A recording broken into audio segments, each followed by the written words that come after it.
So how to download a document from my.sharepoint.com. So okay, so click the link, and then wait for a minute. And after that, magawas na dahil ang document nga imong gi-open through SharePoint. And then dari na din ka. Okay? So, magitaan siya nga icon, click these 3 dots. Okay, more file option. Okay, and then go to save as. Okay, pwede na din ka mag-save as a copy online, rename the file, or download a copy, download as PDF, download as PDF with comments, or download as ODT. So, there it is a download a copy. Okay, kita namin download a copy, and then click download a copy.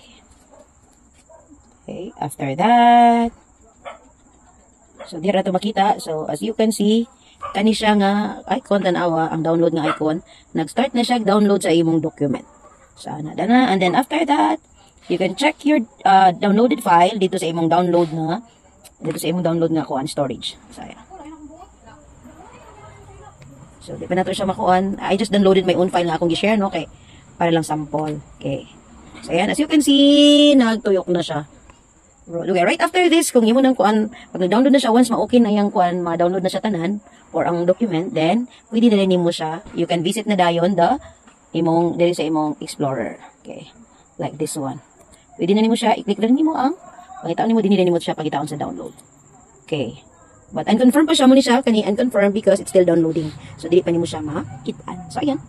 That's all. Wait na lang nga mahuman siya o ka-download. So, balik na to sa atong gi-download nga file. Okay, this one. Okay. As you can see, more than half na siya. More than 50% na siya. Gamay na lang. So, mato siya. Pag once full na iyang pagka-download, then, ato na ka sa iyang download ng storage. And then, tada, na rin dito. Okay, that's all. Bye.